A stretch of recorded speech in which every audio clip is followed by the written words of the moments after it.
Episode 56, Duluth.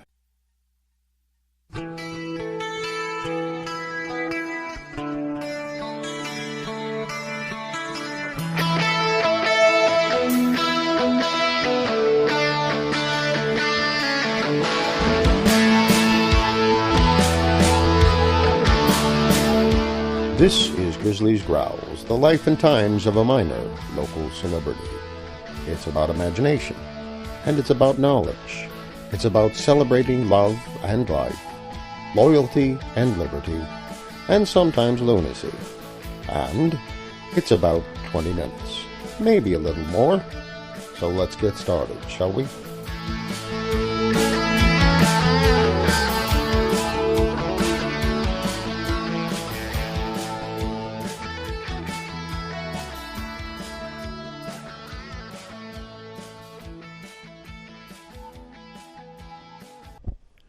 Hello again. This was going to be the first episode of Changing the Turkey, the new story feed, and then things changed. Found out I was doing some things I didn't know I was doing and would have made things much simpler if I'd known about it. And now I'm going to be doing that in a completely different way. Anyway, I sprained my ankle on Thursday night, and I'm stuck at home. Haven't finished any new audiobooks lately, and this is what I have left to talk about, so I figured I might as well do this one I've been planning on doing. Here's the thing. Many years ago, back in the early 1970s or so, I remember attending a special course in junior high school. These days they call it middle school, on our local history. At the time, I read from cover to cover a book on the history of Duluth from the school library, written by an older fellow who often spoke and wrote on local history on the radio and the TV. I forget his name. I think it began with an A, but I don't recall. Anyway, we do have some fascinating local history. And by the way, if you like to look into those sorts of things, there's lots of good resources out there. I don't remember too much about the course or the book. I do remember reading it. It was kind of interesting at the time. But see, at the very end of the book, they described and they quoted from a speech from a Congressman J. Proctor Knott of Kentucky, from back in 1871. Now, J. Proctor Knott is remembered for not very much. Only this speech, and not much for that unless you're from around up here, for various reasons. Now, at the time, back in 1871, there was a bill in Congress to actually extend the time allowed for a land grant to build a railroad from a point, some unspecified point on the St. Croix River north, to near Superior and Bayfield, Wisconsin, and Congressman Knott asked for an opportunity to speak on the bill. I went back and I read the full text of the original speech. It appears he was primarily concerned about that the congressman who had spoken for the bill had said, on the one hand, the resources in the St. Croix River area were very valuable, the land was very fertile, the railroad was absolutely vital to the whatever. But they also argued the land was mostly worthless and barren, so it was apparently okay for the government to essentially give the land away to the railroad folks, which seems just a tad contradictory. Now, of course, that was the way you got to be a rich rail baron type. You didn't make money off of building railroads, sure as heck not. Railroads are very expensive to build. You didn't make money off of running railroads either. You made money because the government, when they wanted a railroad built to a particular spot, they'd give you a bunch of land, and you'd build the railroad. If you built the railroad successfully, you owned the land. If you didn't finish the railroad, the government owned the land and the railroad. So that's how people got rich doing that, And there was this land grant out there that was supposed to get this railroad built from actually near Bayfield, Wisconsin, down to some point on the St. Croix River, southern St. Croix River. Anyway, that wasn't the most important, most memorable part. The most memorable part of the speech was about this little town of Duluth, Minnesota, just across the bay from Superior, Wisconsin. Didn't amount to much at the time. There was only 3,500 people there at the time. And this railroad was not going to Duluth, Minnesota at all. It was going Bayfield, I think it was a point between Bayfield and Superior.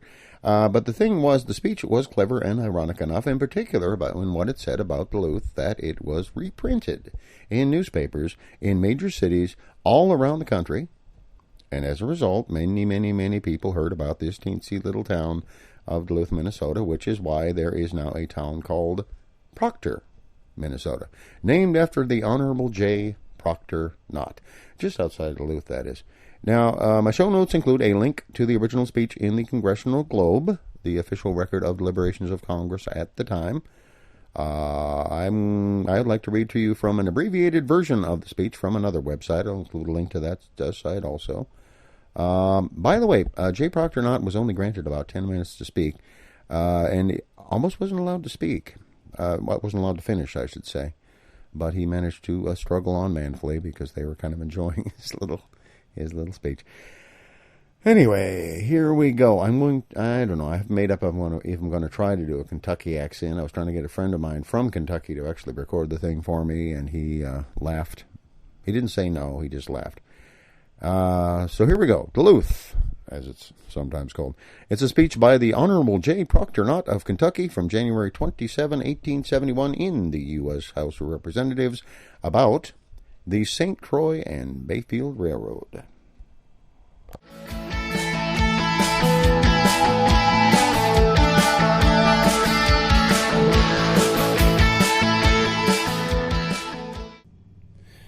Mr. Speaker, if I could be actuated by any conceivable inducement to betray the sacred trust reposed in me by those whose generous confidence I am indebted for the honor of a seat on this floor, if I could be influenced by any possible consideration to become instrumental in giving away, in violation of their known wishes, any portion of their interest in the public domain for the mere promotion of any railroad enterprise whatsoever, I should certainly feel a strong inclination to give this measure my most earnest and hearty support, for I am assured that its success would materially enhance the pecuniary prosperity of some of the most valued friends I have on earth, friends for whose accommodation I would be willing to make almost any sacrifice, not involving my personal honor or my fidelity as the trustee of an express trust,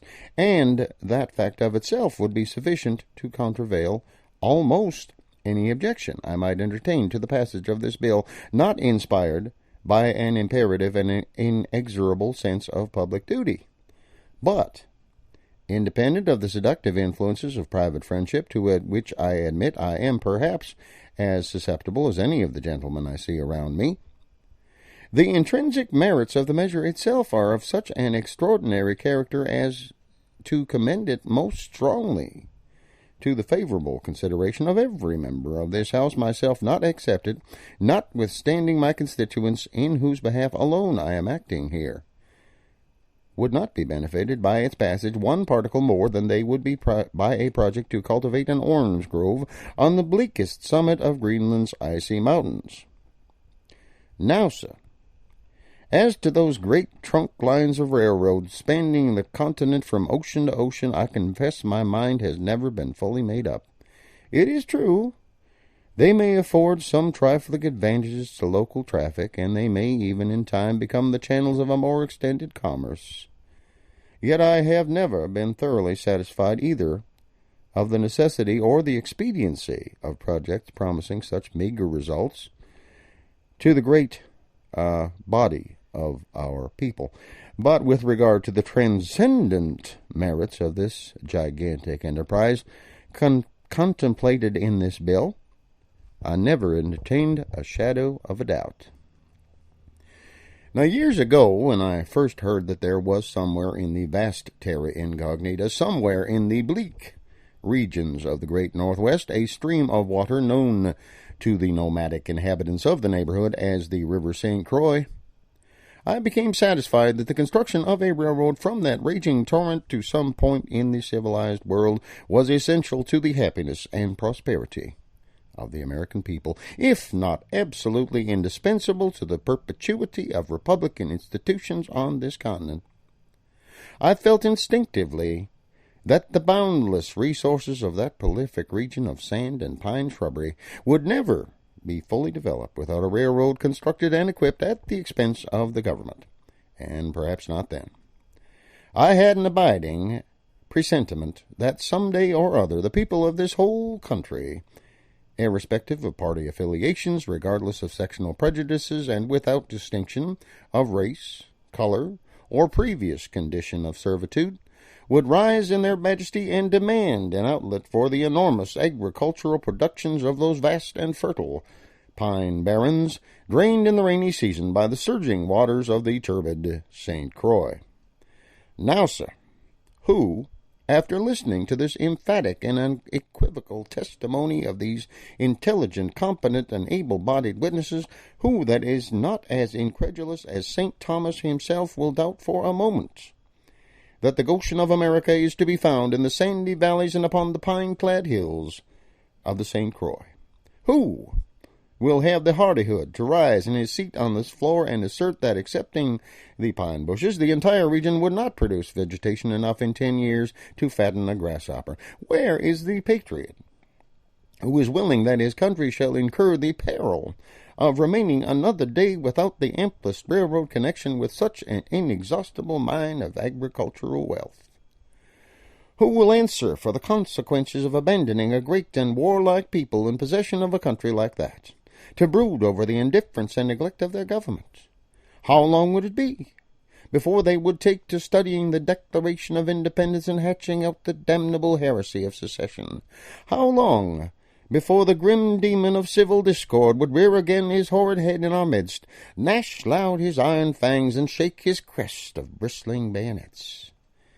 Now, sir, I repeat, I have been satisfied for years that if there was any portion of the inhabited globe absolutely in a suffering condition for the want of a railroad, it was these teeming pine barrens of the St. Croix. At what particular point on that noble stream such a road should be commenced, I knew was immaterial, and so it seems to have been considered by the draftsman of this bill. It might be up at the spring, or down at the footlog, or at the water gate, or the fish dam, or anywhere along the bank, no matter where. But in what direction it should run, or where it should terminate, were always to my mind questions of the most painful perplexity. I could conceive of no place on God's green earth, in such straitened circumstances, for railroad facilities as to be likely to desire or willing to accept such a connection. Hence, as I have said, sir, I was utterly at a loss to determine where the terminus of this great and indispensable road should be, until I accidentally overheard some gentleman the other day mention the name of Duluth. Duluth! The word fell upon my ear with peculiar and indescribable charm, like the gentle murmur of a low fountain stealing forth in the midst of roses, or the soft, sweet sense of an angel's whisper in the bright, joyous dream of sleeping innocence. Duluth! 'Twas the name for which my soul had panted for years, as the hart panteth for the water brooks. But where was Duluth? Never in all my limited reading had my vision been gladdened by seeing the celestial word in print, and I felt a profounder humiliation in my ignorance, that its dulcet syllables had never before ravished my delighted ear. I was certain the draftsman of this bill had never heard of it, or it would have been designated as one of the termini of this road. I asked my friends about it. They knew nothing of it. I rushed to the library, and I examined all the maps I could find. I discovered in one of them a delicate hair-like line, diverging from the Mississippi near a place marked Prescott, which I supposed was intended to represent the river St. Croix. But I could nowhere find Duluth. Nevertheless, I was confident it existed somewhere, and that its discovery would constitute the crowning glory of the present century, if not of all modern times. I knew it was bound to exist, in the very nature of things, that the symmetry and perfection of our planetary system would be incomplete without it, that the elements of material nature would long since have resolved themselves back into original chaos, if there had been such a hiatus in creation as would have resulted from leaving out Duluth. In fact, sir, I was overwhelmed with the conviction that Duluth not only existed somewhere, but that wherever it was a great and glorious place.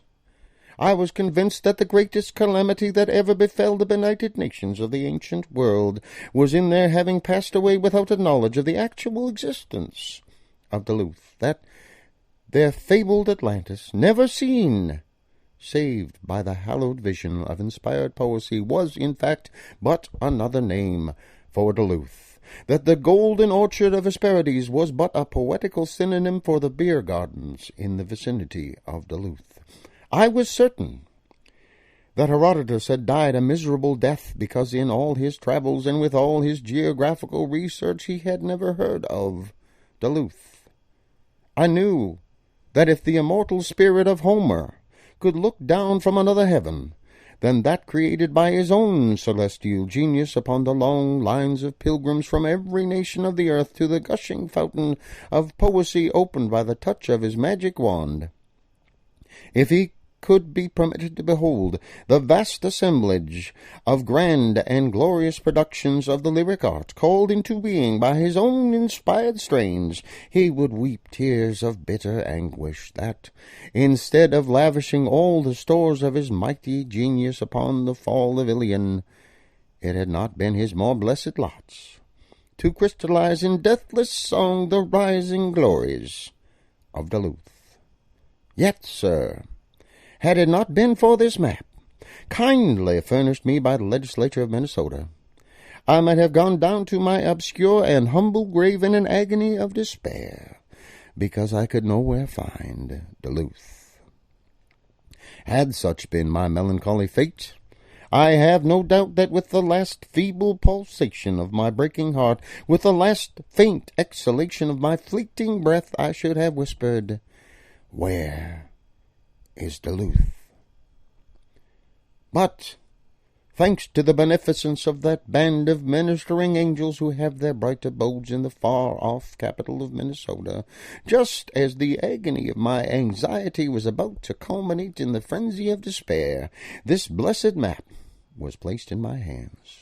And as I enfolded it, a resplendent scene of ineffable glory opened before me, such as I imagined burst upon the enraptured vision of the wondering pair through the opening gates of paradise. There, for the first time, my enchanted eye rested upon the ravishing word, Duluth. Now this map, sir, is intended, as it appears from its title, to illustrate the position of Duluth in the United States, but, if the gentlemen will examine it, I think they will concur with me in the opinion that it is far too modest in its pretensions. It not only illustrates the position of Duluth in the United States, but exhibits its relations with all created things. It even goes further than this. It lifts the shadowy veil of futurity, and affords us a view of the golden prospects of Duluth far along the dim vista of ages yet to come. If gentlemen will examine it, they will find Duluth not only in the center of the map, but represented in the center of a series of concentric circles 100 miles apart, some of them as much as 4,000 miles in diameter, embracing alike in their tremendous sweep the fragrant savannas of the sunlit south, and the eternal solitudes of snow that mantle the ice-bound north. How these circles were produced is perhaps one of those primordial mysteries that the most skillful paleologist will never be able to explain. But the fact is, sir, Duluth is preeminently a central place. For I am told by gentlemen who have been so reckless of their own personal safety as to venture away into those awful regions where Duluth is supposed to be, that it is so exactly in the center of the visible universe that the sky comes down at precisely the same distance all around it.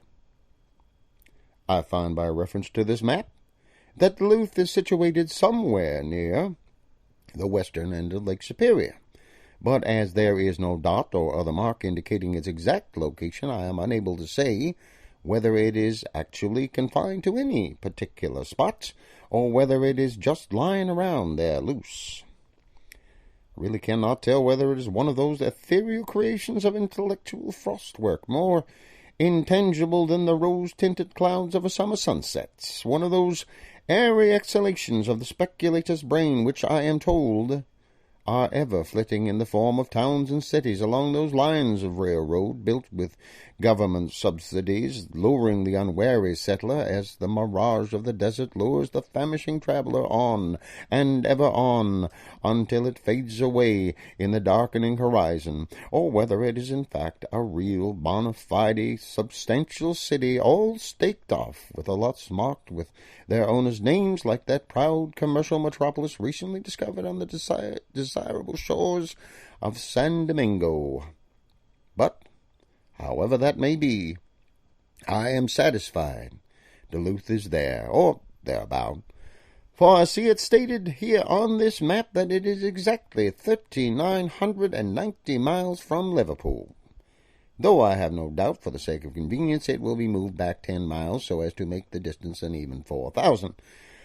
Well then, sir, there is the climate of Duluth, unquestionably the most salubrious and delightful to be found anywhere on the Lord's earth. Now, I have always been under the impression, as I presume other gentlemen have, that in the region around Lake Superior it was cold enough for at least 9 months in the year to freeze the smokestack off a locomotive. But I see it represented on this map that Duluth is situated exactly halfway between the latitudes of Paris and Venice, so that gentlemen who have inhaled the exhilarating airs of the one or basked in the golden sunlight of the other may see at a glance that Duluth must be a place of untold delights, a terrestrial paradise fanned by the balmy zephyrs of an eternal spring, clothed in the gorgeous sheen of ever-blooming flowers, and vocal with the silvery medley of nature's choicest songsters. In fact, sir, since I have seen this map, I have no doubt that Byron was vainly endeavoring to convey some faint conception of the delicious charms of Duluth, when his poetic soul gushed forth in the rippling strains of that beautiful rhapsody, "Know ye the land of cedar and vine, where the flowers ever blossom, the beams ever shine, where the light wings of zephyr, oppressed with perfume, wax faint o'er the gardens of Gul in her bloom, where the citron and olive are fairest of fruit, and the voice of the nightingale never is mute, where the tints of the earth and the hues of the sky, in colour though varied, in beauty may vie." Now, as to the commercial resources of Duluth, sir, they are simply illimitable and inexhaustible, as is shown by this map. I see it stated here that there is a vast scope of territory, embracing an area of over 2 million square miles, rich in every element of material wealth and commercial prosperity, all tributary to Duluth. And look at it, sir.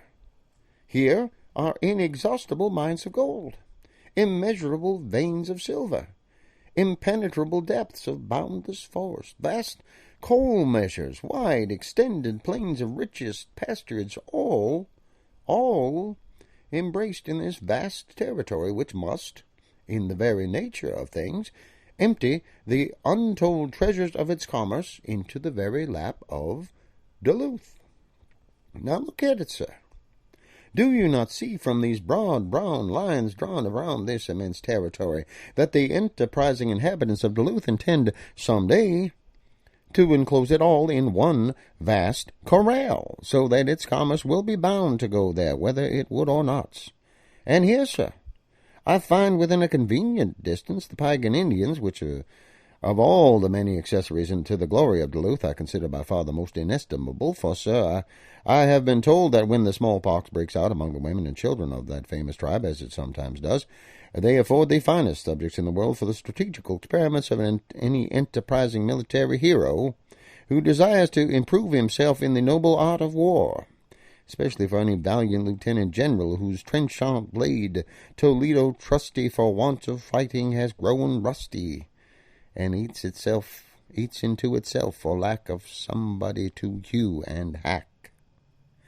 And here, sir, recurring to this map, I find in the immediate vicinity of the Pagans vast herds of buffalo and immense fields of rich wheat lands. Well, I was remarking, sir, upon these vast wheat fields represented in this map in the immediate neighborhood of the buffaloes and the Piegans, and was about to say that the idea of there being these immense wheat fields in this very heart of a wilderness, hundreds and hundreds of miles beyond the utmost verge of civilization, may appear to some gentlemen as rather incongruous, as rather too great a strain on the blankets of veracity. But to my mind there is no difficulty in the matter whatsoever. The phenomenon is very easily accounted for.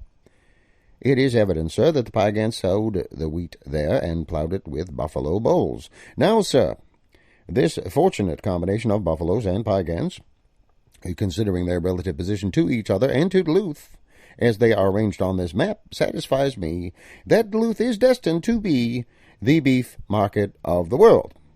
Now here, you will observe, are the buffalo directly between the Piegans and Duluth, and here, right on the road to Duluth, are the creeks. Now, sir, when the buffaloes are sufficiently fat from grazing on those immense wheat fields, you see, it will be the easiest thing in the world for the Piegans to drive them on down, stay all night with their friends at the creeks, and then go into Duluth in the morning. I think I see them now, sir, a vast herd of buffaloes with their heads down, their eyes glaring, their nostrils dilated, their tongues out, their tails curled over their backs, tearing along toward Duluth with about 1,000 Piegans on their grass-bellied ponies, yelling at their heels. On they come, and as they sweep past the creeks, they join in the chase, and away they all go, yelling, bellowing, ripping, and tearing along in clouds of dust, until the last buffalo was safely penned in the stockyards of Duluth. Sir, I might stand here for hours and hours and expatiate with rapture upon the gorgeous prospects of Duluth as depicted upon this map, but human life is too short, and time of this house far too valuable to allow me to linger longer upon the delightful theme. I think every gentleman on this floor is as well satisfied as I am that Duluth is destined to become the commercial metropolis of the universe, and that this road should be built at once.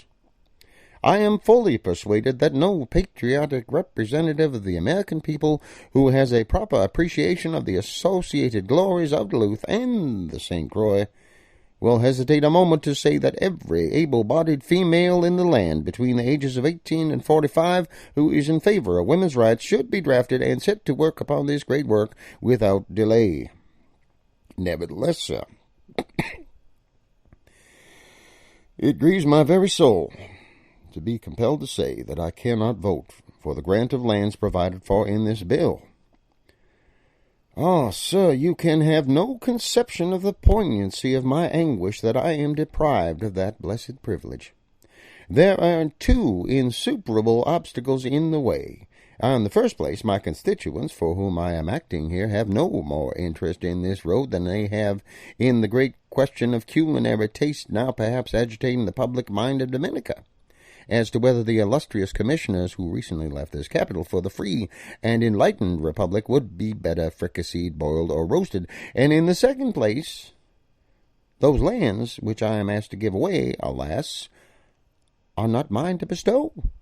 My relationship to them is simply that of trustee to an express trust. And shall I ever betray that trust? Never, sir. Rather, perish Duluth. Perish the paragon of cities. Rather let the freezing cyclones of the black northwest bury it forever beneath the eddying sands of the raging St. Croix.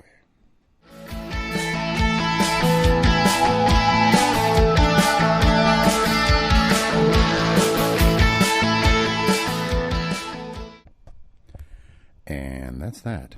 Pretty cool, huh? I kind of enjoyed that. Now, Congressman Nutt was joking when he suggested Duluth might be a better terminus for that railroad. I suppose it wouldn't have made much sense to cross the river as they'd have to do. Interesting to note, though, that at that time, this was in 1871, now in 1853, I think it was, the city was actually incorporated as a city. By 1869 or so, J. Cook, he was a financier, heavily involved in the Northern Pacific Railroad, Has a state park named after him up this way, by the way.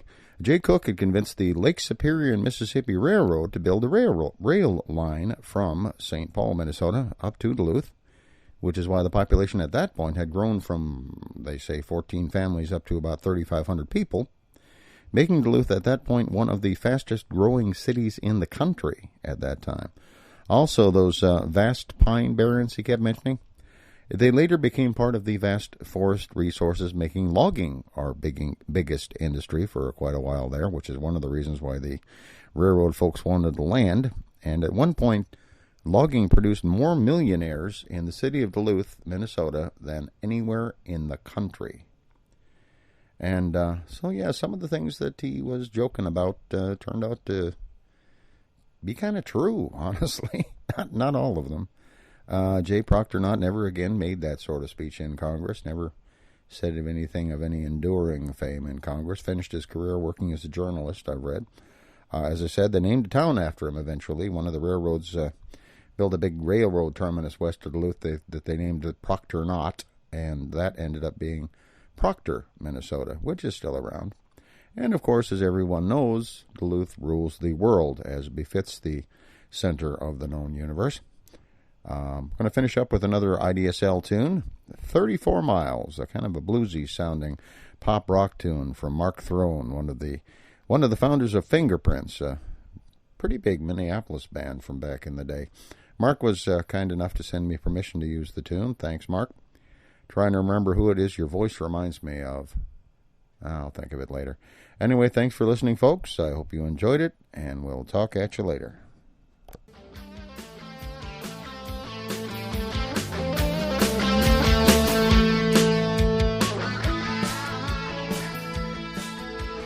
Thank you very much for listening to Grizzly's Growls, the life and times of a minor local celebrity. If you like the show, we'd like to hear from you. Create your own comment at the website hosted by Liberated Syndication at grizzly.libsyn.com. Participate with a call to our comment line at 206-202-1548 or an email to grizzliesgrowls@gmail.com or in our Facebook group. And motivate others to listen. If you like the show, tell your friends. If you don't like the show, tell your enemies. This program is sponsored by donations from people just like you. Donations, whether large or small, are appreciated through the donate buttons on the Grizzlies Growls websites or via the link in our show notes. Talk at you later. This show is released under a Creative Commons Attribution Non-Commercial No Derivatives license.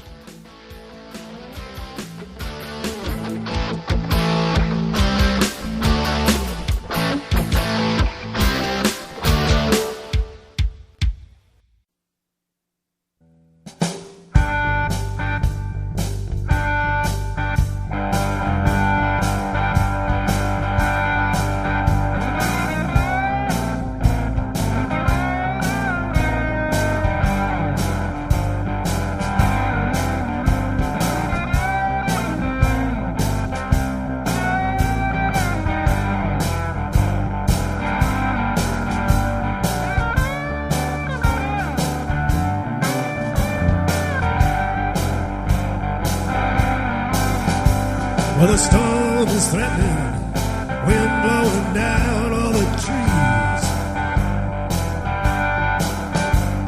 And you're getting eyes from every guy that you see. I'm worried about you, baby. I'm worried about your misery. Sky turning black. You can't tell if it's night or day. You've been hanging with some vampires, gonna show you the way. Yeah, I'm worried about you, baby. I'm worried about your misery. You got 34 miles, 34 miles. You got 34 miles, 34 miles. Yeah, you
34